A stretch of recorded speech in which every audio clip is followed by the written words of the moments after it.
Elle a arraché le micro des mains de ma témoin en plein discours, sans la moindre hésitation, avec ce sourire carnassier que je ne connais que trop bien.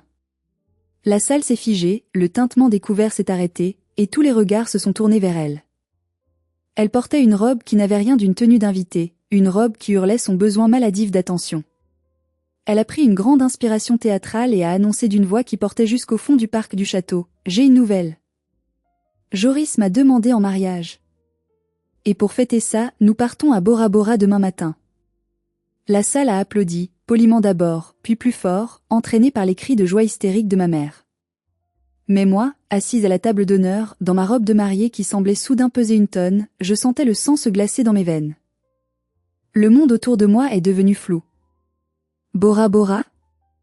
C'était mon voyage de noces. C'était mes billets, payés avec mes économies, fruits de 2 ans de sacrifice.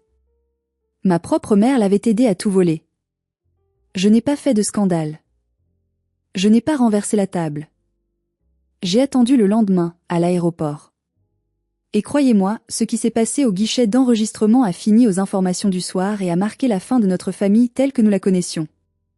Avant de vous plonger dans les détails sordides de cette trahison et de la vengeance glaciale qui a suivi, j'aimerais prendre un moment pour nous connecter. Je sais que nous sommes nombreux à avoir vécu des injustices familiales. Dites-moi dans les commentaires depuis quelle ville ou quel pays vous écoutez cette histoire, et quelle heure il est chez vous.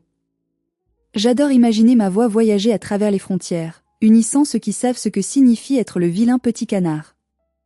Si vous aimez les histoires où le karma frappe fort, abonnez-vous et activez la cloche. Vous ne voudrez pas manquer la suite. Mon nom est Sibylle.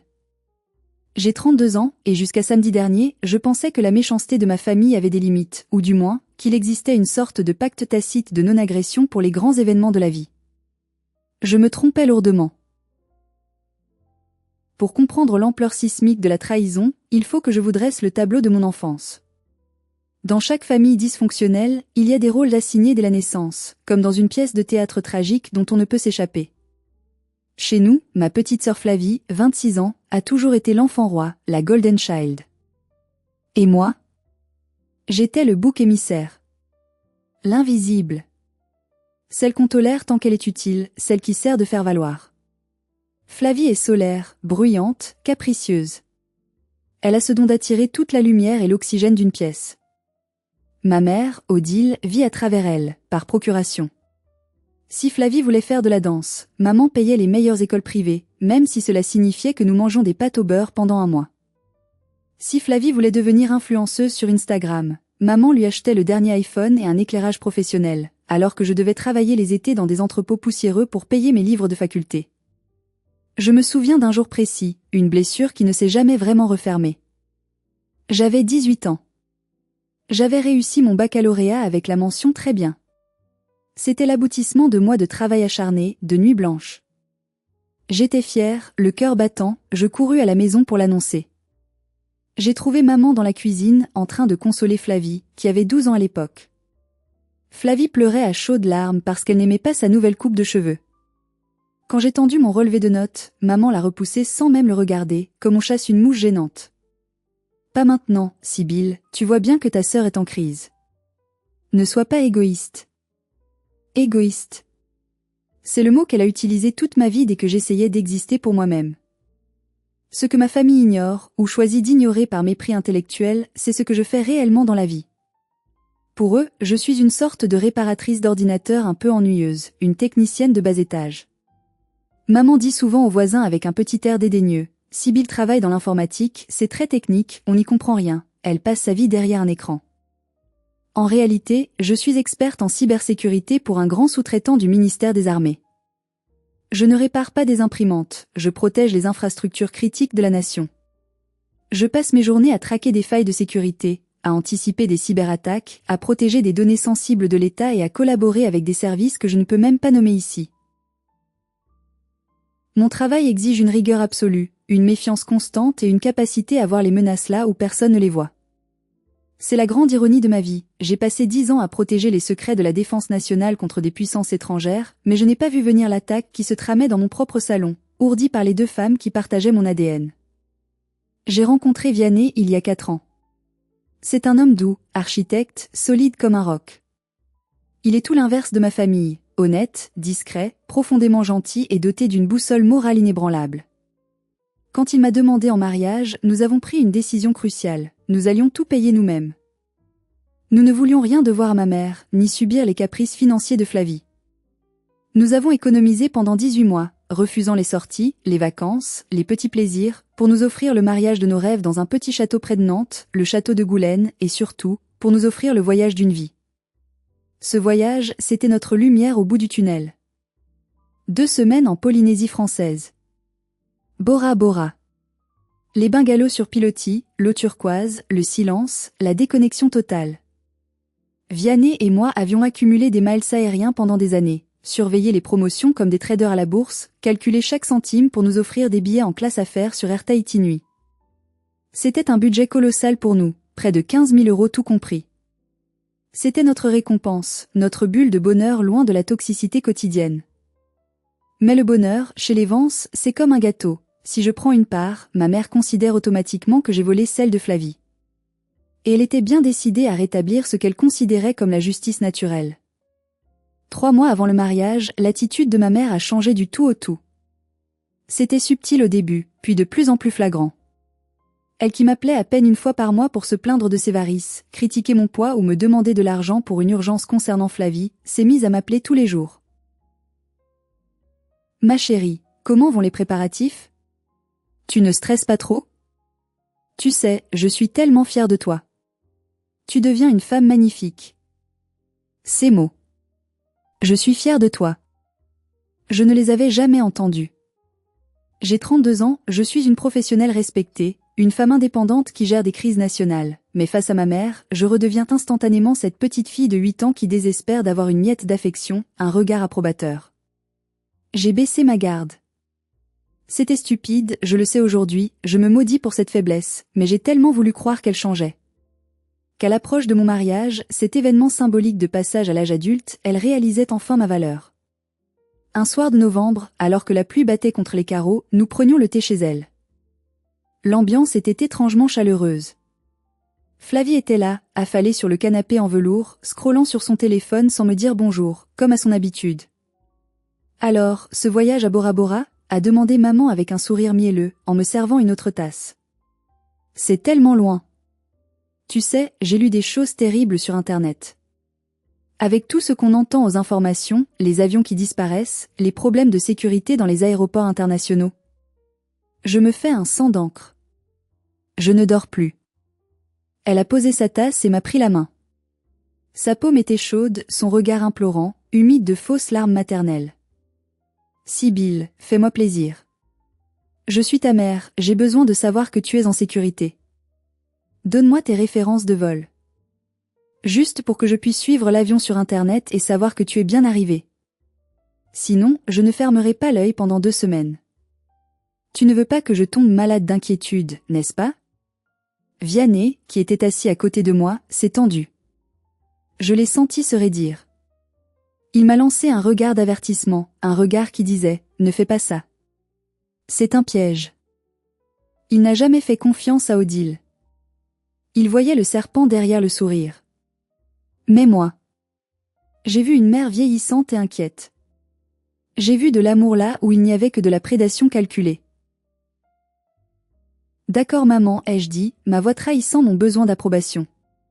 J'ai sorti mon téléphone. J'ai ouvert l'application de la compagnie aérienne. Je lui ai non seulement donné le numéro de vol, mais aussi, bêtement, tragiquement, mon numéro de réservation PNR, la clé d'or qui donne accès à tout le dossier. J'ai même noté mon mot de passe sur un petit bout de papier qu'elle a glissé dans sa poche avec une rapidité suspecte. Je n'ai pas vu le regard que Flavie a lancé à maman à ce moment-là. Un regard complice, rapide comme l'éclair, un sourire en coin. Si j'avais été en mode travail, en mode analyse de menaces, je l'aurais intercepté. Mais j'étais en mode fille reconnaissante, aveuglée par l'illusion d'une famille unie. Dans les semaines qui ont suivi, tout semblait normal. J'étais débordée par les derniers détails du plan de table, les essayages de dernière minute, les confirmations avec le traiteur. Je ne vérifiais pas mes emails personnels aussi souvent que d'habitude, mon esprit étant accaparé par l'organisation. Et surtout, je faisais confiance. Qui, sain d'esprit, pourrait imaginer qu'une mère utiliserait ces informations pour commettre un crime fédéral contre sa propre fille? La veille du mariage, maman m'a pris à part lors du dîner de répétition. Elle avait l'air excitée, presque fébrile. Tu sais, demain sera une journée riche en émotions. J'ai préparé une surprise pour Flavie aussi, pour qu'elle ne se sente pas trop seule maintenant que tu es mariée. Tu sais comme elle est sensible au changement. J'ai souri, pensant qu'elle lui avait acheté un bijou, un sac à main de luxe ou peut-être un week-end en Thalasso. C'est gentil, maman, ai-je répondu naïvement. Tant que ça ne perturbe pas la cérémonie et que ça lui fait plaisir. Oh non, ne t'inquiète pas, a-t-elle répondu avec ce petit rire nerveux qui aurait dû m'alerter. C'est juste un petit quelque chose pour rétablir l'équilibre. Il ne faut pas qu'il y ait de jaloux. Rétablir l'équilibre. Si j'avais su ce que cette phrase signifiait réellement dans son esprit tordu, j'aurais annulé le mariage, appelé la police et fui le pays le soir même. Mais je suis restée. J'ai dormi ma dernière nuit de célibataire en rêvant de lagons bleus et de cocktails à la noix de coco, sans savoir que mes billets portaient déjà un autre nom. Le jour J. Le grand jour. Le soleil de juin brillait sur la Loire-Atlantique, inondant les vignes et les vieilles pierres du château d'une lumière dorée. Les oiseaux chantaient, l'air sentait la rose et la lavande, tout était parfait. Pourtant, j'avais une boule au ventre grosse comme un pamplemousse. Mon instinct, cet instinct de survie que j'avais affûté au fil des années pour me protéger de ma famille, me hurlait que quelque chose clochait. Mais je mettais ça sur le compte du stress nuptial classique. La cérémonie laïque commençait à 14 heures précises dans les jardins. À 13 heures, Flavie n'était toujours pas là. Elle devait être l'une de mes demoiselles d'honneur, même si je ne le voulais pas vraiment au fond de moi, c'était une condition non négociable posée par maman 6 mois plus tôt. Si Flavie n'est pas dans le cortège et n'a pas un rôle central, je ne viens pas au mariage. On ne laisse pas sa sœur de côté.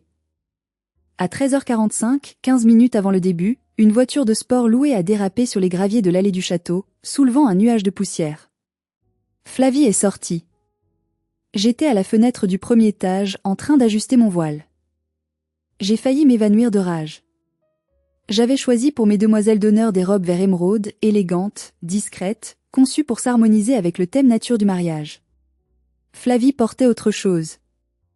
Elle portait une robe longue, satinée, d'une couleur qu'elle appellerait sans doute champagne ou coquille d'œuf pour jouer sur les mots, mais que n'importe qui avec des yeux fonctionnels appellerait blanc.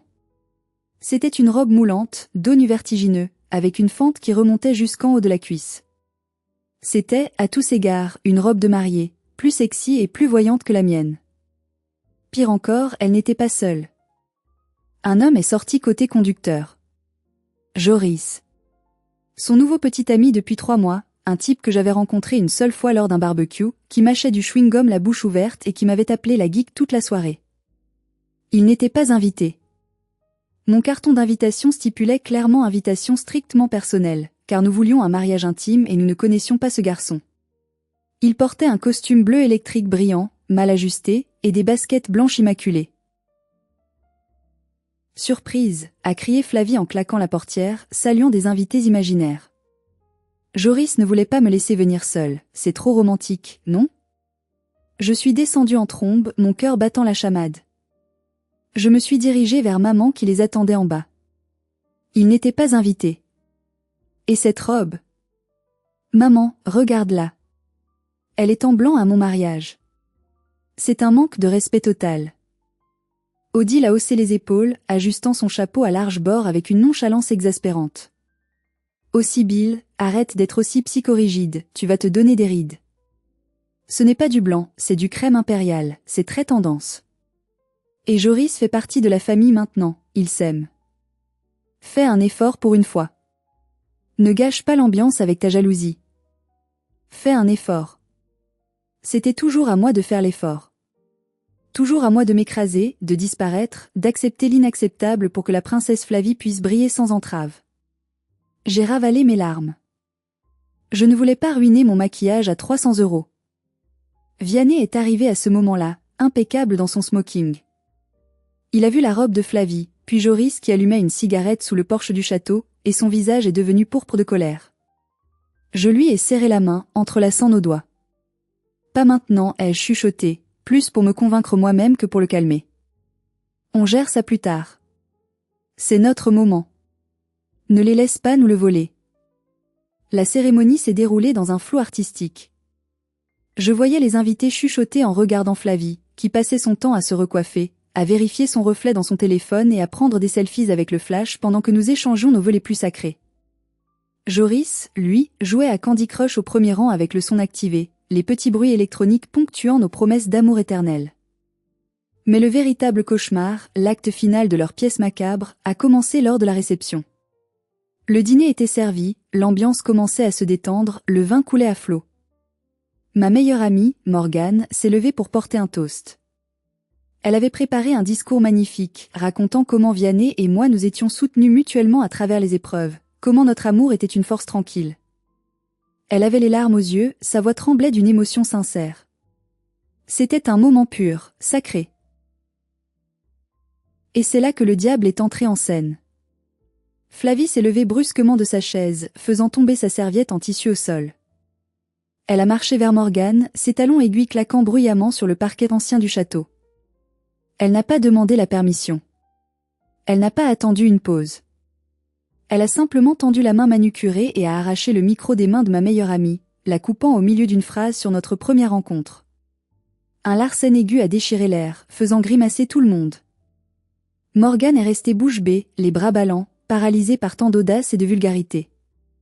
Flavie s'est tournée vers la salle, rayonnante, les joues rosies par l'alcool et l'excitation, comme si c'était elle la mariée, comme si c'était son spectacle. Désolée d'interrompre ce moment un peu longuet et larmoyant, a-t-elle gloussé dans le micro, sa voix amplifiée résonnant contre les murs de pierre. Mais l'amour est contagieux ce soir. J'ai une nouvelle qui ne peut pas attendre, c'est trop énorme. Elle a fait signe à Joris de la rejoindre.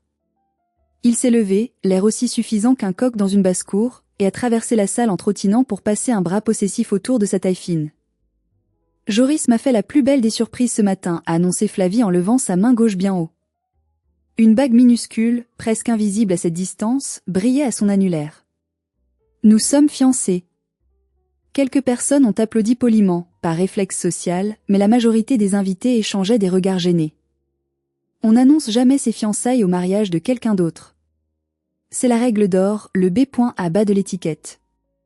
C'est voler la vedette de la manière la plus grossière qui soit. Mais Flavie n'avait pas fini. Elle jubilait. Et comme nous sommes des gens spontanés, passionnés, et que nous nous aimons à la folie, nous avons décidé de ne pas attendre. Pourquoi attendre quand on est jeune et beau ? Elle a fait une pause théâtrale, balayant la salle du regard, savourant chaque seconde d'attention. Nous partons en lune de miel anticipée, dès demain matin.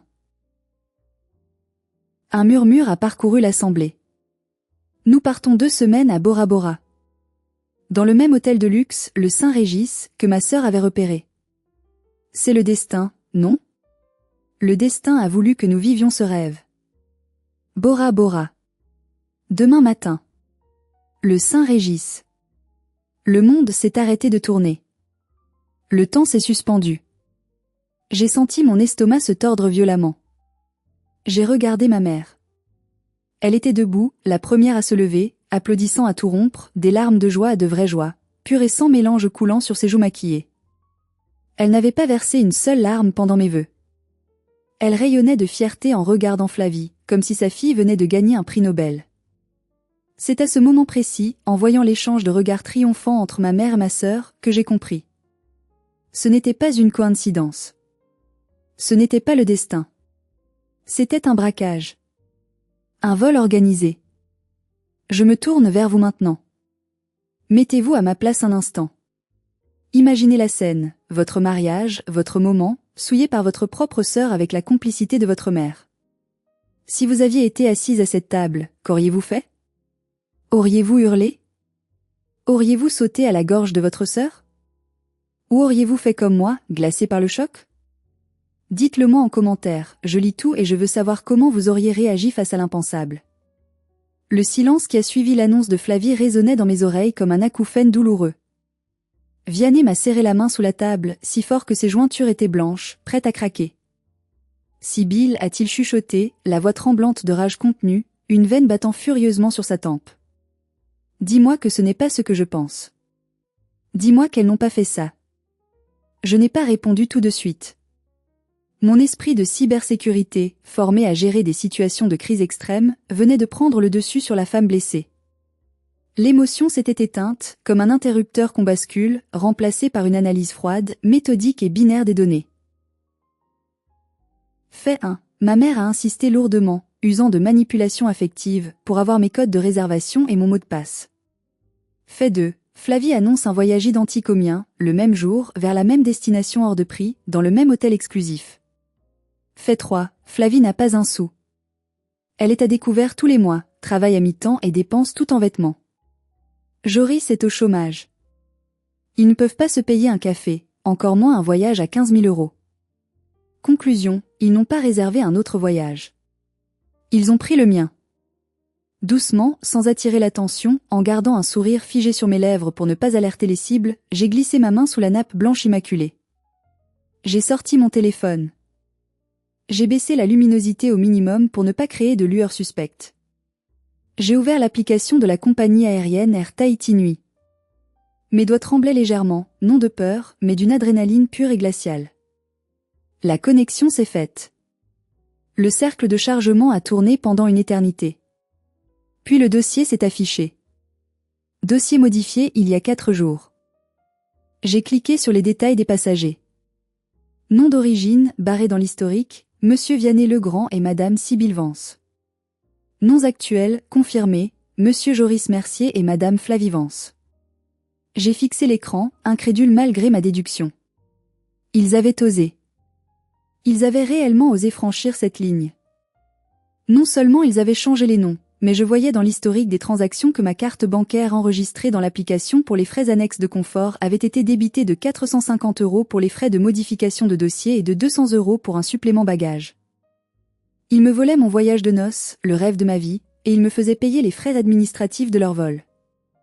L'audace était si monumentale qu'elle en devenait presque admirable, dans un sens pervers.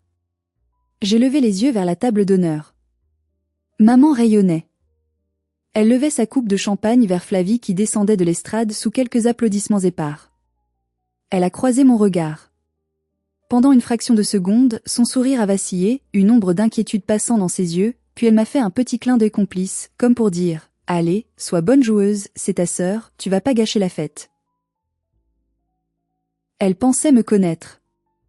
Elle pensait que Sybille la gentille, Sybille la paillasson, allait sourire, féliciter sa sœur, et pleurer en silence dans sa chambre d'hôtel en réalisant qu'elle n'avait plus de lune de miel. Elle pensait que j'aurais trop honte d'expliquer aux invités que ma propre famille m'avait volé, et que je couvrirais leurs crimes pour sauver les apparences et l'honneur de la famille. C'était leur erreur fatale. Ils avaient confondu ma gentillesse avec de la faiblesse. Ils avaient oublié que mon métier n'est pas de réparer des imprimantes, mais de neutraliser des menaces pour la sécurité nationale. Et ce soir, la menace portait une robe couleur crème, buvait mon champagne millésimé et riait de mon malheur. Vianney a vu mon écran. Il a lu les noms. Il a commencé à se lever, sa chaise raclant bruyamment le sol, ses poings serrés, prêt à bondir sur Joris et à lui refaire le portrait. J'ai posé ma main sur son épaule, fermement, mes ongles s'enfonçant dans le tissu de sa veste. Non, ai-je dit. Ma voix était calme, trop calme, une voix que Vianney ne connaissait pas. Assieds-toi. Ils ont volé notre voyage, Sybille. C'est du délire. Je vais le tuer, je vais les massacrer tous les deux. Si tu fais un scandale maintenant, on passe pour les méchants. On passe pour les jaloux hystériques qui gâchent les fiançailles de leur petite sœur fragile. Regarde-les. Ils attendent que j'explose. Ils veulent que je crie pour pouvoir dire « Regardez comme Sybille est folle, elle ne supporte pas le bonheur des autres points. » J'ai regardé Flavie. Elle nous observait du coin de l'œil tout en embrassant Joris, un sourire triomphant aux lèvres. Elle voulait la scène. Elle voulait le drame. Elle voulait être la victime de ma jalousie. Alors on fait quoi? A sifflé Vianney, les larmes aux yeux. On les laisse partir? On les laisse prendre notre avion, dormir dans notre lit? J'ai pris une gorgée de vin. Le goût était métallique, comme du sang. On attend. On les laisse profiter de leur soirée. On les laisse se saouler. On les laisse faire leurs valises. On les laisse aller à l'aéroport. J'ai souri à mon mari, un sourire qui ne touchait pas mes yeux, un sourire de prédateur. Ce qu'ils ont fait, Vianney, ce n'est pas juste une blague de mauvais goût ou une dispute familiale. C'est de l'usurpation d'identité. C'est du vol aggravé en réunion. C'est l'intrusion frauduleuse dans un système de traitement de données. Ce sont des crimes fédéraux passibles de prison ferme. Et demain matin, à l'aéroport Charles de Gaulle, ils vont découvrir que le karma porte un uniforme et des menottes. Le reste de la soirée a été une torture psychologique raffinée, mais aussi ma plus grande performance d'actrice, digne d'un Oscar. J'ai dû me lever pour la première danse avec Vianney, une valse lente que nous avions répétée pendant des semaines. Je dansais mécaniquement, sachant que ma mère et ma sœur chuchotaient et riaient à quelques mètres de là, pointant du doigt ma robe, probablement en train de se moquer de ma naïveté supposée. Chaque pas de danse était une épreuve, chaque sourire aux invités une brûlure. À un moment, alors que je me servais un peu d'eau près du buffet des desserts, maman est venue me voir. Elle a posé sa main sur mon bras, ce geste qui se voulait affectueux mais qui me donnait désormais la nausée, comme le contact d'une peau froide et écailleuse. « Tu ne félicites pas ta sœur ?» a-t-elle demandé, faussement innocente, la voix pleine de reproches. « Je sais que c'est un peu soudain, et peut-être maladroit, mais tu devrais être heureuse pour elle. Elle a enfin trouvé quelqu'un de bien, ce Joris. Il a de l'ambition. » J'ai planté mon regard dans le sien. J'ai cherché une trace de culpabilité, de remords. Il n'y en avait aucune. Juste une satisfaction perverse. C'est vrai, maman. Je suis très impressionnée. Je ne pensais pas qu'elle en serait capable. C'est un coup de maître. Maman a plissé les yeux, cherchant une trace de sarcasme. Et pour le voyage, c'est une opportunité magnifique, non? Le même hôtel que toi, c'est drôle comme le hasard fait les choses. Vous pourrez peut-être dîner ensemble là-bas? Hilarant, ai-je répondu, en serrant mon verre d'eau pour ne pas le lui jeter au visage. J'espère qu'ils ont bien vérifié tous les papiers. Les contrôles sont très stricts en ce moment, surtout pour les vols internationaux vers les territoires d'outre-mer. Il faut que tout soit en règle. Oh, ne t'en fais pas pour ça. Tout est réglé, j'ai tout vérifié. Elle a tapoté ma joue avec condescendance. Tu es une bonne fille, Sibylle. Je savais que tu comprendrais et que tu ne ferais pas d'histoire. Tu as toujours été la plus raisonnable. Je les regardais s'éloigner vers Flavie. Elles ont ri ensemble, têtes rapprochées, partageant leur secret victorieux. J'ai vu Flavie sortir son téléphone et montrer l'écran à maman. Sans doute les billets électroniques, mes billets, avec son nom dessus. J'ai continué à sourire. J'ai coupé le gâteau, une pièce montée magnifique dont je n'ai pas avalé une miette. J'ai dansé avec mon père, qui lui, ne se doutait de rien. Papa et maman sont divorcés depuis 10 ans, et ils détestent Odile. Il était heureux, il riait, il me disait combien j'étais belle. Si je lui avais dit la vérité à ce moment-là, il aurait probablement mis le feu à la salle ou frappé Joris. J'ai décidé de le préserver. Son cadeau pour moi arriverait demain, sous la forme d'une justice implacable. Vers minuit, Flavie est venue me dire au revoir. Elle traînait sa valise à roulettes Louis Vuitton, une contrefaçon achetée en Turquie, qu'elle avait amenée dans la voiture, preuve absolue de la préméditation. On doit y aller, le vol est tôt demain. On décolle à 10h30, a-t-elle gazouillé, m'embrassant sur les deux joues, son parfum bon marché m'agressant les narines. Désolée de partir avant la fin, mais tu comprends. Bora Bora nous attend. On t'enverra des photos du lagon. Fais bon voyage, Flavie, ai-je dit doucement, en la regardant droit dans les yeux. Profite bien de l'aéroport. C'est un endroit, très intéressant. Il s'y passe toujours des choses inattendues. Elle n'a pas relevé l'étrangeté de ma remarque. Elle était trop occupée à s'imaginer en train de siroter des cocktails. Elle a pris le bras de Joris, et ils sont sortis sous les applaudissements de quelques invités ivres et de ma mère. Odile les a suivis pour les conduire chez elle, d'où ils partiraient pour l'aéroport le lendemain matin. Une fois la porte du château refermée sur eux, j'ai senti mes épaules retomber. La comédie était finie. Le masque pouvait tomber. Maintenant, la chasse commençait. Il était 2h du matin quand Vianney et moi sommes enfin rentrés dans notre suite nuptiale au château.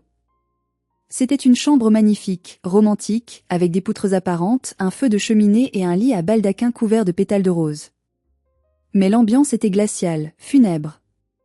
Vianney faisait les 100 pas, furieux, donnant des coups de pied dans le vide. « On doit appeler la police maintenant, Sibylle. Ils vont décoller dans 6 heures. Si on attend trop, ils seront dans l'avion et on ne pourra plus rien faire. » J'ai ouvert ma valise. Je n'en ai pas sorti de la lingerie fine pour ma nuit de noces, mais mon ordinateur portable professionnel sécurisé. Le genre de machine épaisse, noire, qu'on ne trouve pas dans le commerce, équipée d'un lecteur d'empreintes biométriques et d'une connexion cryptée directe au serveur du ministère. Assieds-toi, chérie. Sers-toi un verre de cognac. Ça va être long. J'ai allumé l'ordinateur. La lumière bleue de l'écran a illuminé mon visage fatigué. Je n'allais pas appeler le 17 comme n'importe quel citoyen lambda qui s'est fait voler son vélo. J'allais faire jouer mes relations, celles que j'avais tissées au fil de 10 ans de carrière dans l'ombre. J'ai composé un numéro que je connaissais par cœur. Celui du commandant Grégoire. C'était un ancien collègue de la DGSI, un homme intègre et redoutable, aujourd'hui au gradé à la police aux frontières, PAF, de l'aéroport Roissy-Charles de Gaulle. À 2 heures du matin, il était probablement de garde au centre opérationnel. Il a décroché à la 3e sonnerie. Sa voix était grave, vigilante. Vance ? Il est 2 heures du mat. J'espère que c'est une urgence nationale ou que tu m'appelles pour me dire que tu as envoyé une caisse de champagne pour ton mariage. Salut Grégoire. C'est une urgence, mais pas nationale. Quoique, ça concerne une violation de données personnelles et bancaires d'un agent habilité secret défense. Le ton de Grégoire a changé instantanément. Le ton amical a disparu, remplacé par le ton professionnel, coupant. Je t'écoute. Donne-moi les détails. J'ai tout déballé. Calmement. Cliniquement. Sans sanglots. Mon compte personnel Air France Tahiti Nuit a été piraté. Les billets pour le vol AF076 de demain matin à 10h30, destination Papette, ont été modifiés frauduleusement. Les passagers actuels, Flavie Vance et Joris Mercier, utilisent des billets volés obtenus par intrusion informatique. L'intrusion a été réalisée depuis l'adresse IP de ma mère, Odile Vance, à Nantes. J'ai les logs de connexion ici, extrait de l'historique de sécurité de mon compte Google lié. J'ai aussi la preuve que ma carte bancaire a été utilisée sans mon consentement pour les frais de modification. Il y a eu un silence au bout du fil, puis le bruit caractéristique d'un clavier mécanique qu'on martèle furieusement. Je suis dans le système, a dit Grégoire après une minute interminable. Je vois le dossier PNR. C'est flagrant.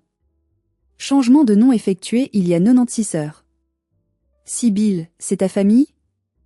Ta propre sœur ? Plus maintenant, ai-je répondu, la voix brisée pour la première fois, une larme solitaire éoulant sur ma joue. Grégoire, je veux porter plainte. Pour tout. Usurpation d'identité, escroquerie, accès frauduleux à un système de traitement automatisé de données, abus de confiance. Je veux qu'il soit intercepté. Je veux qu'il soit arrêté avant de passer la sécurité. Tu es sûr ? Une fois que je valide la procédure, je ne peux plus l'arrêter. C'est une machine qui broie tout. Le procureur de la République sera saisi automatiquement vu les montants, plus de 15 000 €, et la nature cyber du délit. Ça va faire très mal. Casier judiciaire, garde à vue de 24 à 48 heures, procès. J'ai regardé Vianney. Il avait arrêté de marcher. Il était assis au bord du lit, la tête dans les mains. Il a levé les yeux vers moi. Il y avait une tristesse infinie dans son regard, mais aussi une détermination farouche. Il a hoché la tête lentement. Fais-le, ai-je ordonné à Grégoire. Ils ont gâché mon mariage. Ils ont volé nos souvenirs avant même qu'on puisse les créer. Ils ne gâcheront pas ma vie un jour de plus. Reçu 5 sur 5. Je mets une alerte rouge sur les billets. Code fraude avéré, interception requise. Je préviens mes équipes au terminal 2E. On les attend au guichet. Essaie de dormir un peu, Sibylle. Demain sera une longue journée. J'ai raccroché. J'avais l'impression d'avoir appuyé sur le bouton de lancement d'un missile nucléaire. Je me sentais vide et vidée, mais aussi étrangement puissante. Pour la première fois de ma vie, je ne subissais pas. Je ne tendais pas l'autre joue. Je frappais en retour, et je frappais pour tuer symboliquement. Nous n'avons pas dormi. Comment aurions-nous pu ? L'adrénaline et la colère nous tenaient éveillés. Nous avons passé la nuit à rassembler les preuves numériques pour constituer un dossier en béton. Capture d'écran des conversations WhatsApp où maman me demandait mes codes pour ma sécurité, relevé bancaire surligné, email de confirmation originaux reçus 6 mois plus tôt. J'ai tout compilé, tout classé. À 6 heures du matin, alors que le soleil se levait sur le parc du château, mon téléphone a vibré. Une notification Instagram. C'était Flavie. Une story. On la voyait dans la voiture de maman, avec un filtre paillettes sur le visage. Elle tenait un gobelet Starbucks géant et portait des lunettes de soleil oversize. Texte en gros caractères néon, en route pour le paradis. Bye bye la pluie, bonjour les cocotiers. Hashtag Bora Bora, hashtag love, hashtag honeymoon, hashtag family goal, hashtag blessed en fond sonore, on entendait maman rire et chanter avec la radio. N'oublie pas ta crème solaire, ma chérie. Tu as la peau claire. J'ai montré l'écran à Vianney. Regarde-les. Elles sont tellement sûres d'elles. Elles n'ont aucune conscience, aucun remords. Elles ne savent pas qu'elles roulent à 130 km/h vers un mur de béton, a-t-il répondu froidement. Nous avons quitté le château vers 7h30, laissant derrière nous une chambre de noces inutilisée. Nous ne sommes pas allés directement à l'aéroport. Je ne voulais pas être là-bas physiquement au moment de l'arrestation. Je ne voulais pas leur donner la satisfaction de voir mon visage, de pouvoir m'accuser de quoi que ce soit en direct, de crier mon nom pour m'impliquer dans leur drame. Je voulais être un fantôme. Une main invisible qui s'abat sur eux, divine et implacable. Nous nous sommes installés dans un café tranquille en ville, avec une connexion Wi-Fi robuste. J'ai ouvert mon ordinateur. Grégoire m'envoyait des mises à jour par SMS cryptées en temps réel. 8h15, cible repérée dans le hall de départ du terminal 2E. Ils se dirigent vers la zone Sky Priority. Ils ont beaucoup de bagages. 4 valises soutes. 8h20, ils sont au guichet d'enregistrement business. L'agent d'escale a scanné les passeports. L'alerte s'est déclenchée sur son écran. Il applique la procédure standard, il garde les passeports, prétend un problème informatique et appelle son superviseur pour gagner du temps en attendant l'équipe d'intervention. Je fermais les yeux, imaginant la scène avec une précision cinématographique. Flavie devait être en train de taper du pied, impatiente d'aller au salon VIP pour boire du champagne gratuit et poster d'autres photos. Joris devait regarder les hôtesses de l'air avec insistance. Maman devait être en train de donner des conseils de dernière minute, fière de son coup de maître, pensant à quel point elle était intelligente d'avoir redistribué le bonheur familial. Le piège se refermait lentement, inexorablement. Ce qui s'est passé ensuite, je ne l'ai pas vu de mes propres yeux sur le moment, mais je l'ai vu comme des millions de Français quelques heures plus tard. Car, ironie du sort, dans sa soif insatiable de célébrité, Flavie était en train de faire un live sur TikTok au moment précis où sa vie a basculé. Un ami commun, un cousin éloigné, m'a envoyé le lien par message. Sibylle, regarde ça tout de suite. C'est en train de devenir viral. C'est hallucinant. J'ai cliqué. La vidéo était chaotique, filmée verticalement, tremblotante. On voyait Flavie au comptoir, en gros plan. Elle ne souriait plus. Son visage était rouge de colère. « Mais enfin, c'est quoi ce bordel ?» criait-elle à l'employé d'Air France, une dame blonde très calme. « Ça fait 10 minutes qu'on attend. On est en business, on a la priorité. Vous savez qui je suis ? J'ai 15 000 followers. » L'employé, imperturbable, répondait « Madame, il y a un problème avec le paiement de ces billets et la concordance des identités. Je dois attendre mon superviseur et la sécurité. » Le paiement ? Mais c'est payé depuis des mois. C'est ma sœur qui a payé, c'est un cadeau. Flavie s'est tournée vers la caméra de son téléphone, cherchant le soutien de sa communauté virtuelle. Les gars, Air France essaie de nous arnaquer, c'est hallucinant. Ils disent que nos billets sont faux. Partagez le live, faut que ça buzz. À l'arrière-plan, on voyait maman s'agiter, agressive. Laissez-moi parler aux responsables. C'est inadmissible de traiter des clients VIP comme ça. Je vais appeler mon avocat. Elle n'a pas d'avocat. Soudain, le cadre de la vidéo a bougé brusquement. Des uniformes bleu marine sont entrés dans le champ. Pas un, ni deux, mais 4 officiers de la police aux frontières, armés et sérieux. Le visage de Flavie s'est décomposé en direct. Sa bouche s'est ouverte, mais aucun son n'est sorti. On a entendu une voix masculine, forte et autoritaire, celle d'un lieutenant de Grégoire. Madame Flavie Vance ? Monsieur Joris Mercier ? Oui, a couiné Flavie, sa voix perdant toute son arrogance d'influenceuse en une microseconde. Police aux frontières. Veuillez poser vos téléphones et nous suivre. Vous êtes placé en retenue pour usage de faux, escroquerie, recel de vol et accès frauduleux à un système informatique. La caméra a tremblé violemment. Flavie a hurlé « Maman !» Fais quelque chose. Odile a surgi devant l'objectif, essayant physiquement de repousser un policier de 2 mètres. Ne touchez pas à ma fille. C'est une erreur. Les billets sont à sa sœur, c'est un cadeau de mariage. On a le droit. Le policier n'a pas bronché, il a écarté maman avec fermeté. Madame Odile Vance ? Nous avons aussi un mandat pour vous amener. Vous êtes identifiée. J'ai reposé mon téléphone sur la table du café. Mes mains ne tremblaient plus. Vianney me regardait, les yeux écarquillés, un mélange de choc et de respect sur le visage. Ils l'ont fait. Ils les ont vraiment arrêtés devant tout le monde. J'ai pris une grande inspiration. L'air n'avait jamais été aussi pur, aussi léger. Oui. Ils ont joué, ils ont perdu. Game over point. Mais le plus dur restait à faire. La confrontation finale. 2 heures plus tard, mon téléphone a sonné. C'était Grégoire. Ils sont en garde à vue dans les locaux de la PAF. On a besoin de toi pour déposer plainte formellement, signer les procès-verbaux et identifier les preuves. Tu peux venir ? Nous avons conduit jusqu'à l'aéroport dans un silence lourd. Arrivé au poste de police de la zone aéroportuaire, un bâtiment gris et austère loin du glamour des terminaux, l'ambiance était électrique. Les policiers nous regardaient passer avec un mélange de curiosité et de compassion.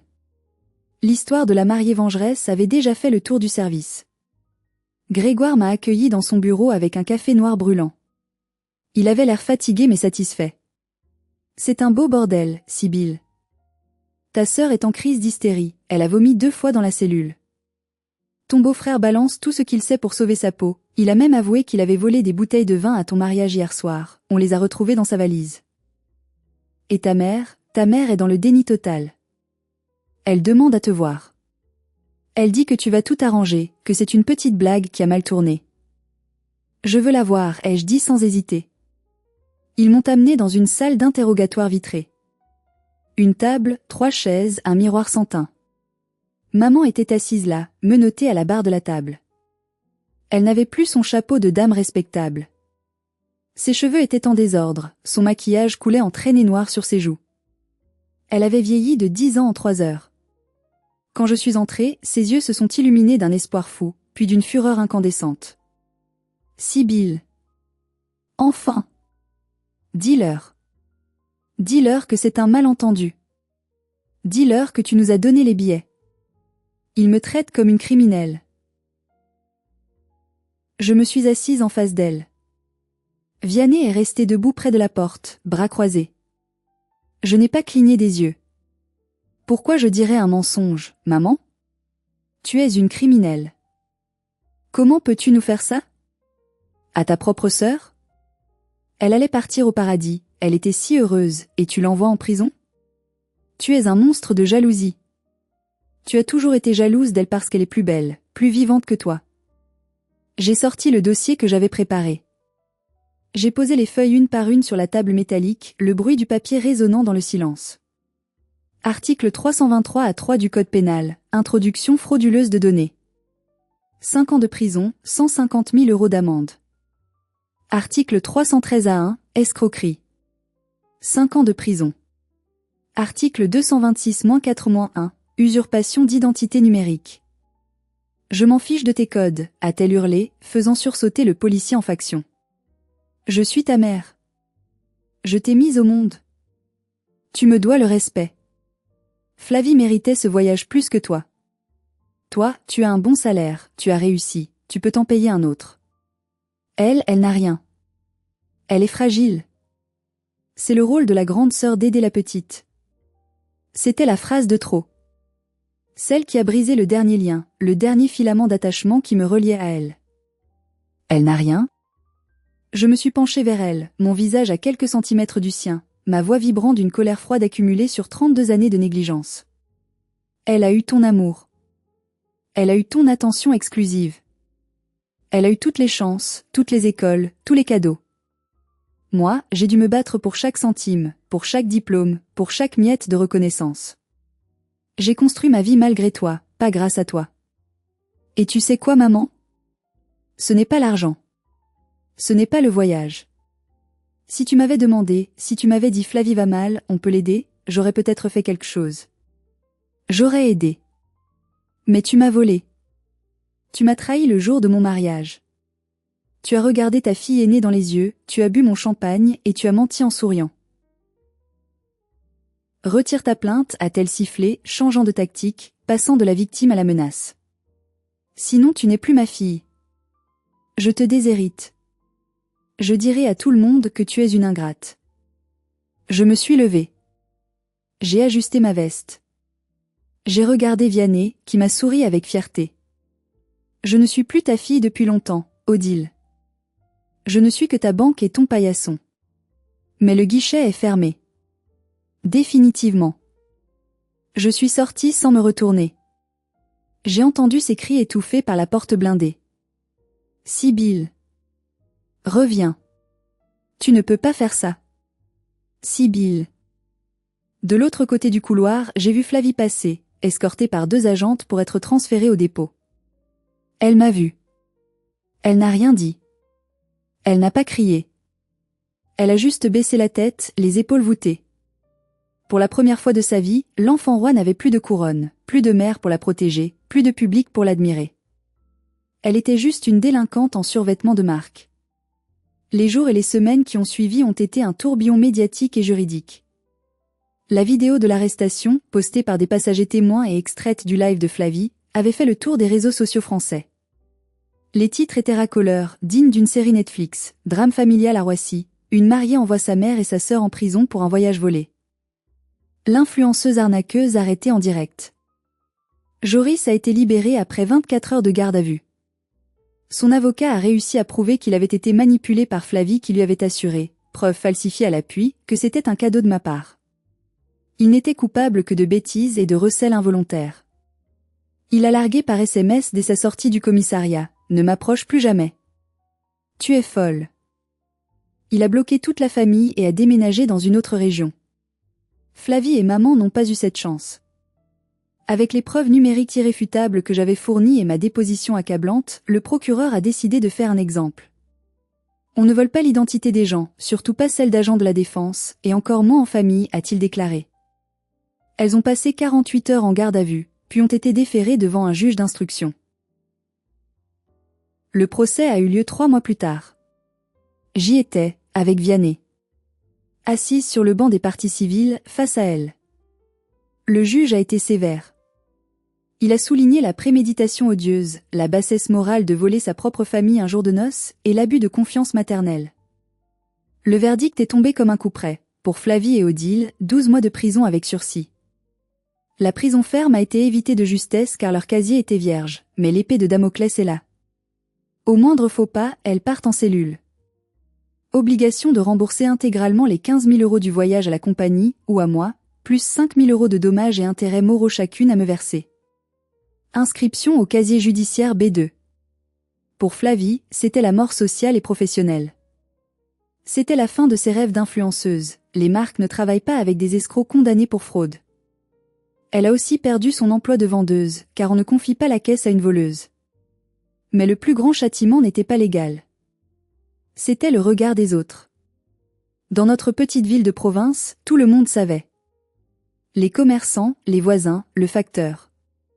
Odile, qui tenait tant à sa réputation de bourgeoise respectable, n'osait plus sortir faire ses courses. Les voisins changeaient de trottoir en la voyant. Ses amis du club de bridge ne l'appelaient plus. Elle se retrouvait seule, enfermée dans sa maison au volet clos, avec une fille aigrie et au chômage qui lui reprochait désormais son mauvais plan et sa vie gâchée. L'enfer, c'était désormais elles deux, enfermées ensemble. Mon père, lui, m'a appelé le soir du verdict. Il riait tellement fort au téléphone qu'il en pleurait. Ma fille, tu es un génie. J'ai attendu 20 ans que quelqu'un remette ton ex-mère à sa place. Je suis fière de toi. Tu as vengé tout ce qu'elle a écrasé. Il m'a envoyé une caisse de Grand Cru pour fêter ça. Et le voyage? Qu'est-il advenu de notre rêve de Bora Bora? C'est là que l'histoire prend une tournure presque magique, une récompense karmique inattendue. L'histoire étant devenue publique, la compagnie aérienne Air Tahiti Nui a été inondée de messages de soutien pour moi sur Twitter et Facebook.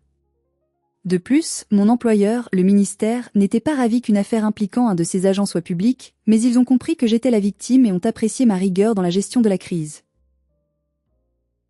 Le directeur de la relation client de la compagnie m'a contacté personnellement. Madame Vance, nous sommes désolés pour cette expérience traumatisante associée à notre marque. Nous ne pouvons pas laisser votre mariage se terminer sur une note policière. Ils nous ont remboursé intégralement les billets volés, que maman et Flavie devaient aussi me rembourser par décision de justice, double victoire financière. Et ils ont fait plus, ils nous ont offert un nouveau voyage, reprogrammé quand nous le voulions. Un mois après le procès, Vianney et moi étions assis dans un avion, mais pas n'importe où. En première classe. Pas en business, en première. Champagne à volonté, caviar, lits plats, service personnalisé. Nous avons atterri à Bora Bora. C'était encore plus beau que dans mes rêves les plus fous. L'eau était d'un bleu irréel, presque fluorescent. Le silence était absolu. Pas de Flavie pour crier, pas d'Odile pour critiquer mon maillot de bain. Juste nous deux, le bruit des vagues et la paix. Un soir, alors que je regardais le coucher de soleil violet depuis la terrasse de notre bungalow sur pilotis, mon téléphone a vibré. Je n'avais pas bloqué maman, par une sorte de curiosité morbide, pour voir jusqu'où elle irait. C'était un message vocal. J'ai appuyé sur lecture. Sa voix était brisée, plaintive, mais toujours manipulatrice. Sibylle, c'est maman. On a reçu l'avis de paiement du tribunal aujourd'hui. L'huissier est passé. On va devoir vendre la voiture de Flavie et peut-être hypothéquer la maison pour te payer les 25 000 €. Tu ne vas pas vraiment prendre cet argent, n'est-ce pas? On est ta famille. Tu es riche maintenant, tu n'en as pas besoin. Aie pitié de ta sœur. Appelle-moi. J'ai écouté le message 2 fois. J'ai regardé Vianney qui nageait avec des raimentas juste en bas de notre bungalow. J'ai regardé mon cocktail givré. J'ai pensé à la robe blanche de Flavie. J'ai pensé au sourire de ma mère quand elle a volé mon voyage. J'ai appuyé sur supprimer. Puis je suis allé dans les réglages de mon téléphone. J'ai sélectionné le contact Maman Odile et le contact Flavie. Bloquer ce contact. Confirmer. Oui. J'ai posé le téléphone sur la table. J'ai pris une grande inspiration. L'air sentait la fleur de tiare, la vanille et la liberté absolue. Cela fait maintenant 6 mois. Je n'ai plus aucune nouvelle d'elle, sauf par l'huissier de justice qui m'envoie consciencieusement mes chèques de remboursement chaque mois. J'utilise cet argent pour une cause très spéciale, j'ai ouvert un compte épargne bloqué pour nos futurs enfants. Pour qu'ils ne manquent jamais de rien, mais surtout, pour qu'ils sachent que l'argent ne remplace pas l'amour et le respect. J'ai appris une leçon brutale mais nécessaire, que je veux partager avec vous, le lien du sang n'est pas une chaîne d'esclaves. Vous n'êtes pas obligé de tolérer la toxicité, le vol, le mensonge ou le manque de respect simplement parce que cela vient de votre famille. Parfois, couper les ponts est le seul moyen de ne pas se noyer. Parfois, être l'orphelin volontaire est la seule voie vers le bonheur. Ma sœur voulait un voyage inoubliable? Elle l'a eu. Elle a fait un voyage direct vers la réalité du monde adulte. Et moi, j'ai eu bien plus qu'une lune de miel. J'ai récupéré ma dignité, ma vie et mon futur. Merci d'avoir écouté mon histoire jusqu'au bout. C'était long, c'était douloureux, mais ça fait du bien de le dire. Si vous avez ressenti de la colère, de la frustration ou de la joie en entendant cette revanche, s'il vous plaît, cliquez sur le bouton j'aime, c'est très important pour soutenir la chaîne et faire connaître ces histoires. Et surtout, abonnez-vous et activez la cloche pour ne pas rater les prochaines histoires de karma. Dites-moi en commentaire, avez-vous déjà dû couper les ponts avec un membre toxique de votre famille pour vous sauver? J'ai hâte de lire vos témoignages et de vous répondre. Prenez soin de vous, et ne vous laissez jamais faire. À très bientôt. Like it was Well, yesterday. you probably don't remember. There was a lot of people there. I was there. Holy Oh. triple tank. What is happening? Oh, I'll switch, my bad. I'm a healer. I remember now. I remember now. Oh, did Lightning tell you? No. I'll be most likely going over there again, like in 3 months or 2. I forgot. Yeah, I'll be there too. Yeah, Cinnamon Toasty would also be there. April.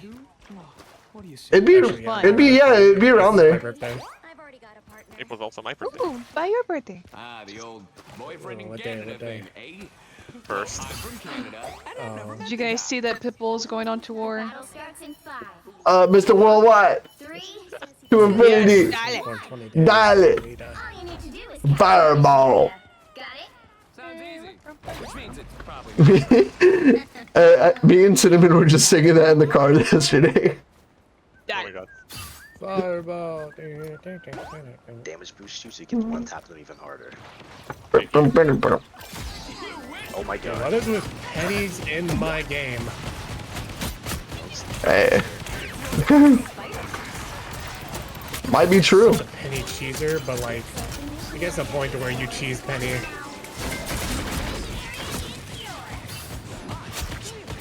Does that mean I can start redown? Alright, Tommy, just keep me damage boosted. You shut Yeah, it. yep. The battle is The fuck? Dives Oh, there's you, just a I'll squirrel sleep them, already. And then you one tap them. God, I hate squirrel girls.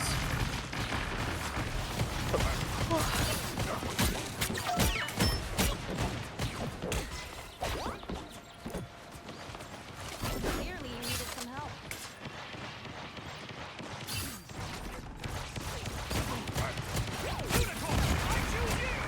I can't fucking hit shit. This book has pictures. Your shield.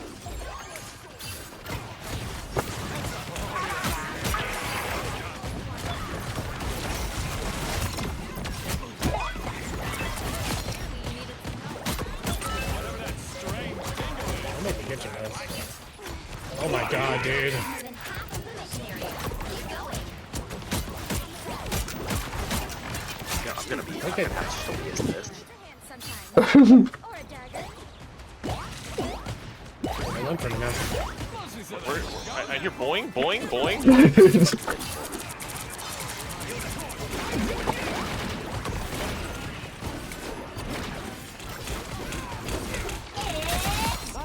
I killed him finally. Shields up.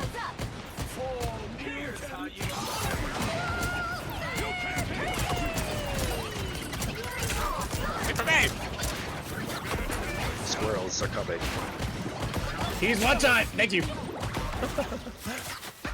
I don't care. I will accept my death. I just wanted to kill that fucking invisible girl. This is a girl. Wrong game. Is a bitch. Yeah, right game. Alright, she's on my mind. Really? She was annoying. She was annoying you. That's the love of my Yeah. life. I want to ever talk to her like that.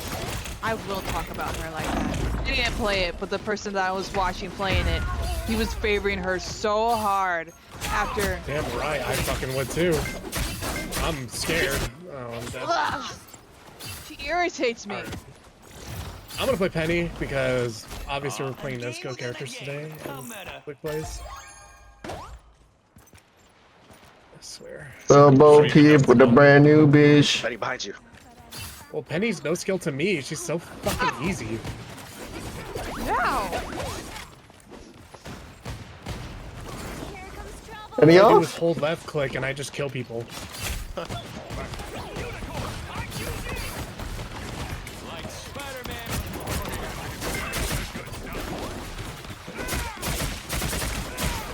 Oh.